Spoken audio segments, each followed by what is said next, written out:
What's going on, y'all?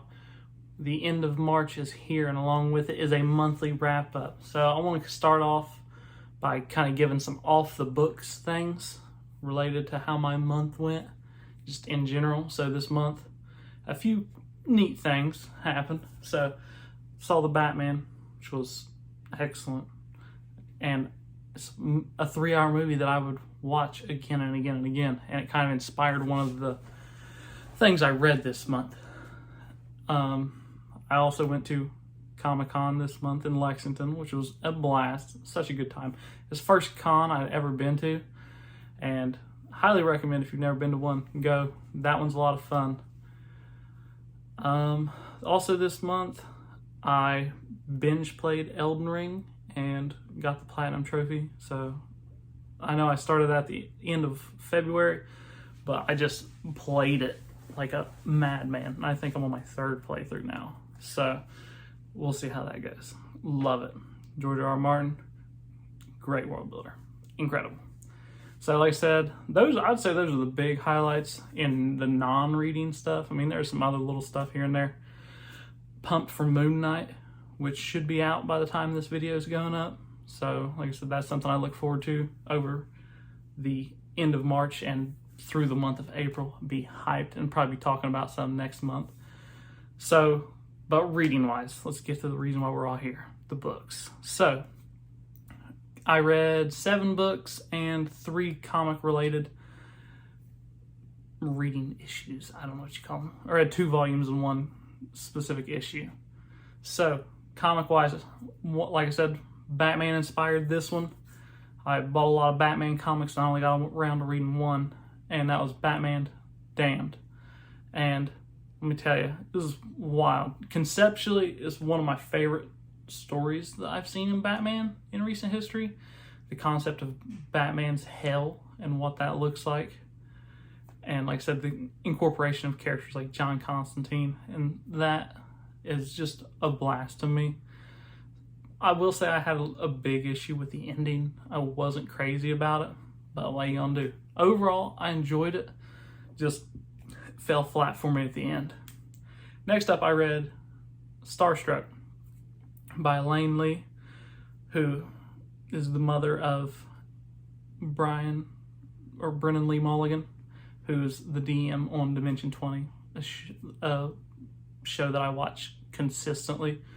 So like I said, with their new adventure, Starstruck Odyssey, I wanted to read the comics that inspired it. Like I said, comics ain't for me. I had trouble paying attention and keeping all the threads that they were weaving together. It felt kind of random and haphazard, but that's the whole point. It's Anarch era, really cool world, pretty funny, but just overall, it was not something that I felt compelled to read. It was fun to pick up here and there and kind of read a little bite-sized story and kind of figure out what was going on there. But overall, I don't feel like it added into this big story. So like I said, it was something, if you really like that world, I think you'll enjoy the comics, but if not, then I don't know if it's going to be for you.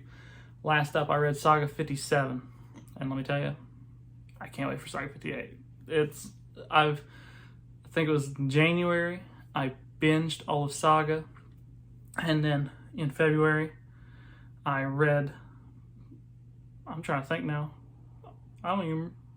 anyways, I binged Saga in since the first of the year, and have been dying. I can't imagine people who waited all that time for the new issue to come out, because I was chomping at the bit to get this month's issue after the way the previous months ended, and it just picks up right where it left off and just keeps going and ends on an equally as wild note.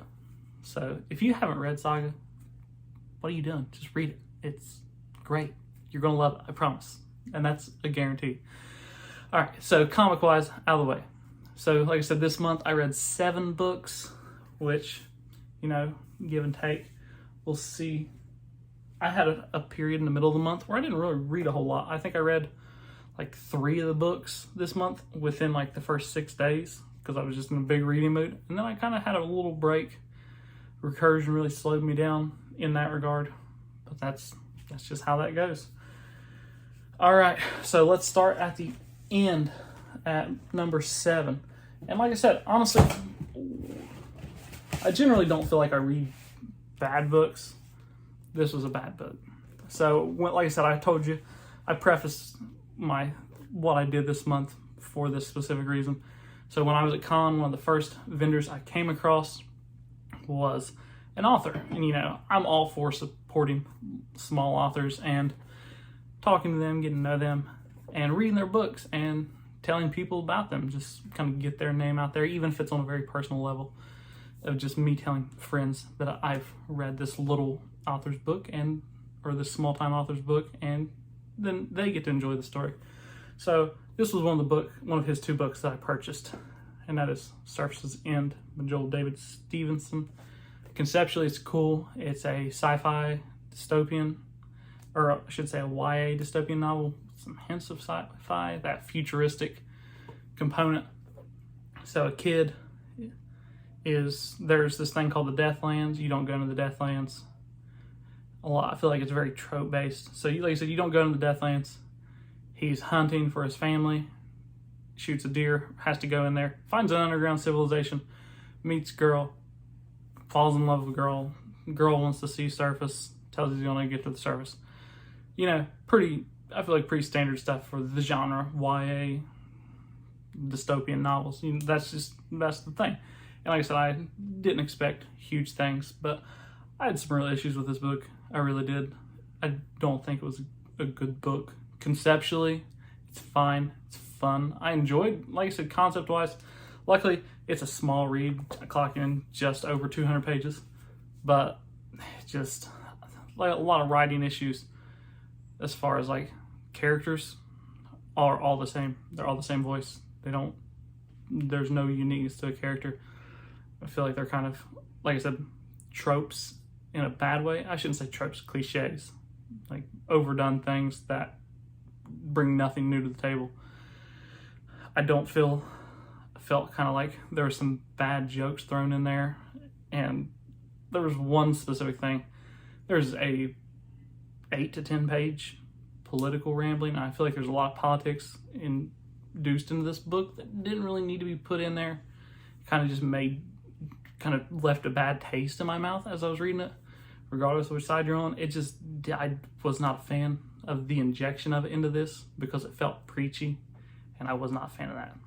Like I said, it's one of those, his other book, I don't think he'll be able to do that with because it's a superhero book. So I'm still excited to read it, but Surface's End was a big miss for me.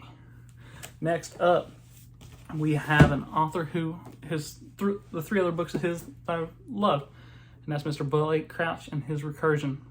Like I said, I did a review on this, so if you want to hear all about my love and hate for that book, you can go watch it.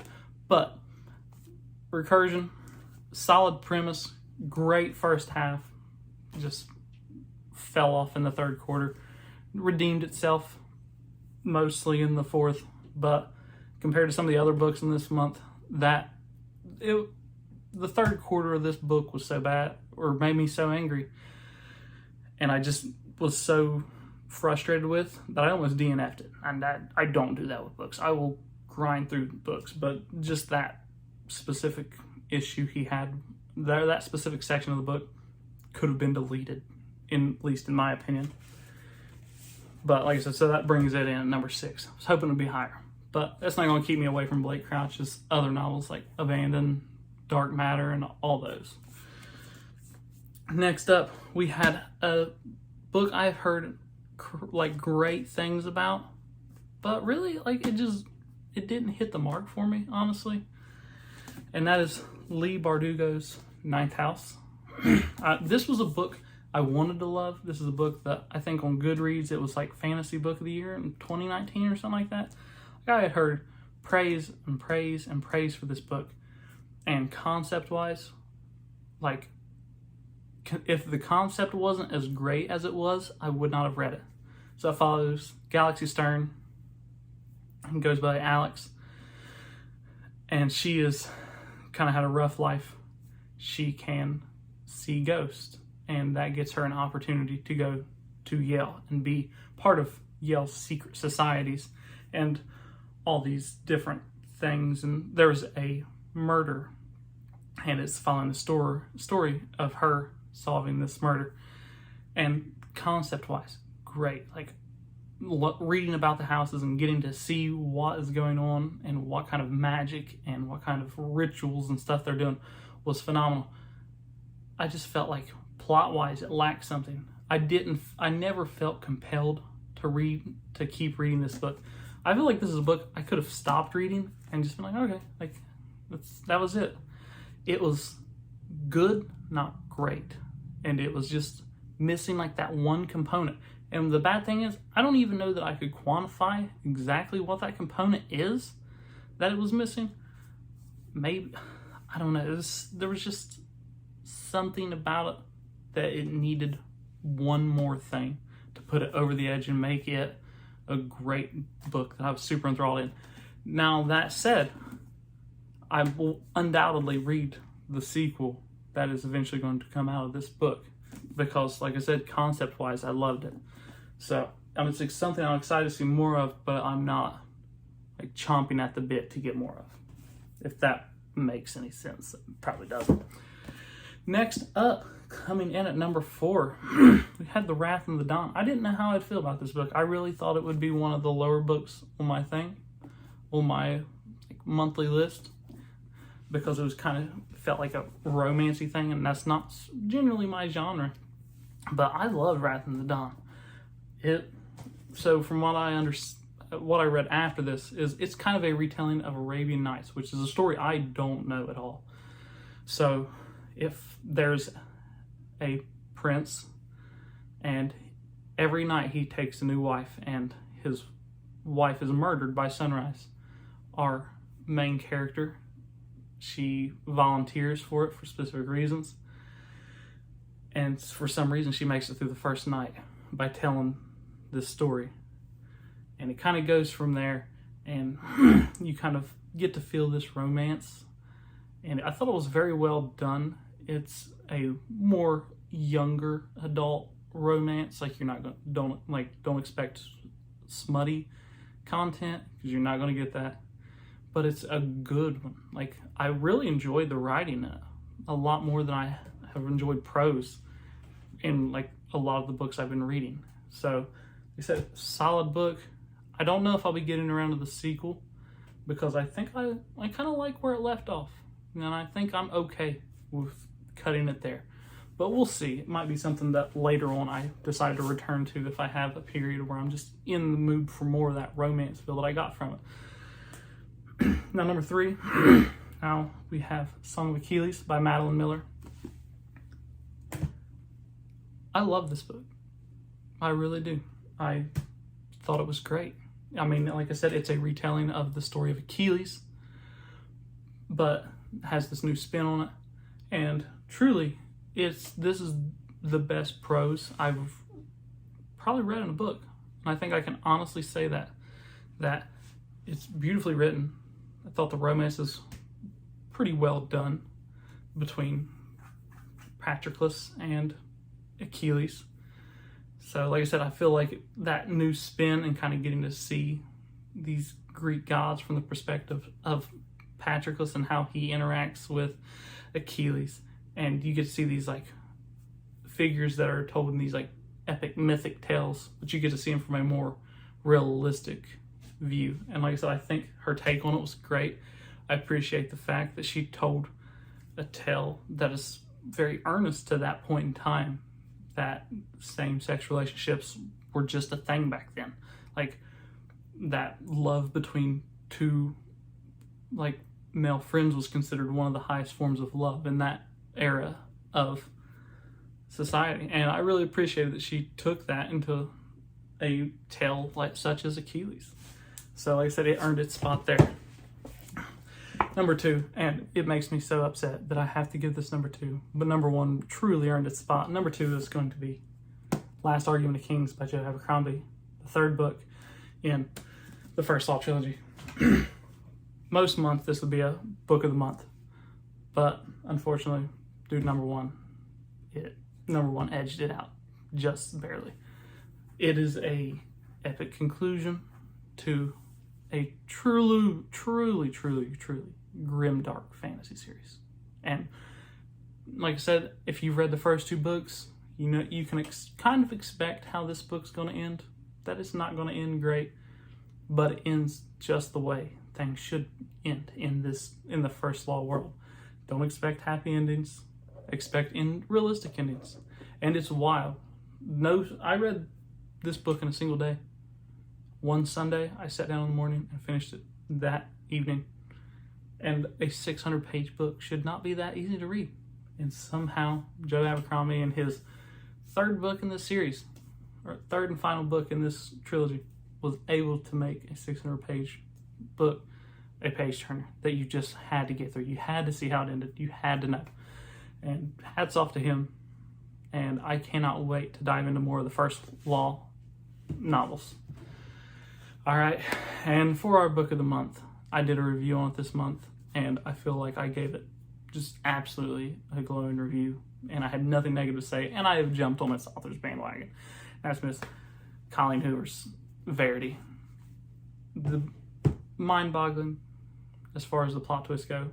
A great romance, a thriller, and one of my favorite things in storytelling is those layered storytelling where you're reading, and like it's weird to say, but you're reading a piece of information that our character is reading, and then you get to read the character's perspective on the information they just read. And it's kind of these layers of storytelling that you get to see how they took it as opposed to how you took it, and how that causes them to interact with other parts of the story. And you kind of have that more zoomed out view of what's going on, whereas they have that more focused, and just you get to see those pieces move around. And like I said, the characters were fun. It hooks you in. This is another book I read in a single evening, and just an excellent read. I don't want to say anymore. If you want to see me talk more about it, go watch that book review. But I'm going to say it's truly a 5-star book. I don't say that about many books, but it is a 5-star book. All right, y'all. That Verity being the book of the month. 7 books, 3 comics, and I think that's all. So like I said, March was a great month for reading, and we'll see what April has in store. All right, that's all I got for y'all. Until next time, stay reading, y'all.